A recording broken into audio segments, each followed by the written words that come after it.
All right, our next call is from Kimberly. Kimberly's in Washington, D.C. Hey, Kimberly, how can I help?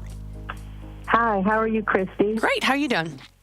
That's good. My question is, when approaching potential clients, how do you suggest bringing up compensation if they don't ask about it and your intention is not to do it for free? I seem to have a problem with that part of it. Let me ask you this, Kimberly. Do you mean that your potential clients assume you're going to do something for free?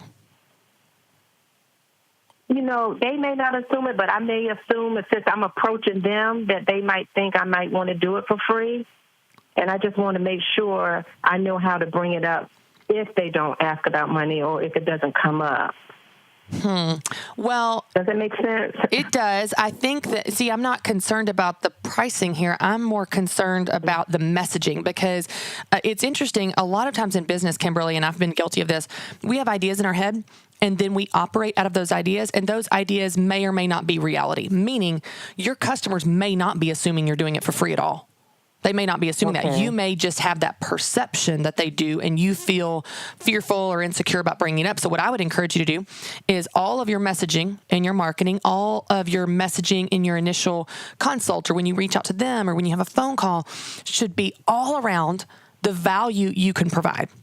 You're going to focus on what you can give, not on what you can get. Because, see, when you're approaching them, you're thinking of what you can get and how you're going to get paid and are they going to be okay with it? And that's why you feel all squirmy. I don't want you to think about that. I want you to focus on how you can give to them, how you can solve their problems and meet their needs and add value. And then when you really build out how much you can help them and change their life, then when you talk about the price, say, I'd love to do that for you. That's going to be $100 an hour and you can pay me in this way or this way. Do you want to go ahead and schedule it for Tuesday? Well, it's the next logical step in the conversation because you've already talked about the value you're going to provide. Now, if you come out of the gate saying, hey, I'm $100 an hour, let's talk about why. Well, that feels backwards and awkward. So if you focus on your marketing message, Kimberly, in a way that you feel really confident about, you feel really good about, then absolutely you have the, not just the right, but the responsibility to bring up the pricing and talk about what it costs. But I would encourage you to talk about that after you've talked about what you're going to do for them. Because the question your customer's thinking all day, every day is, why do I care? What's in it for me? Right. So answer that for them. Okay. Why should they care? And what can you do for them? When you do that, then you can talk about pricing. But I want to give you one more tip, Kimberly, because I hear hesitation even in the question of like, oh, it feels uncomfortable to talk about it. How do you talk about it? Here's the thing. Right. Kimberly, I want you to write out how you talk about your pricing, and I want you to practice it in front of your mirror or a friend or your dog. I don't care. I just want you to practice it. And the thing about it is it needs to be short.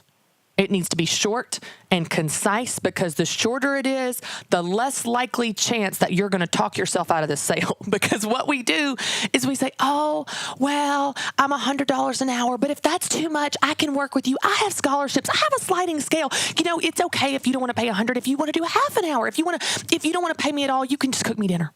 Right? Like we get so uncomfortable with it that we talk ourselves out of sales. So I want you to practice literally, Kimberly, writing out a script. My rate is this. I would love to get you scheduled. Does Tuesday work for you? Whatever your offer is. Short, concise, confident, and then practice it in front of your mirror. And then when you're ready, practice it on a customer, and then let there be silence and let them have the space to think about your offer and give them the space to respond to your offer without you filling the silence with all your talking because you're nervous. And this is really normal, but if you practice it, if you script it, it'll be much more likely that you're going to be confident and you'll actually get the sale. It's a great question, Kimberly, and I hope that helps. It's a great tip for all of you guys. If you're uncomfortable talking about something, script it out. Write it out on paper. Write it out. Practice it in front of your mirror. Practice it in front of your friend, your husband, your dog, a coworker. It doesn't matter. Just practice it.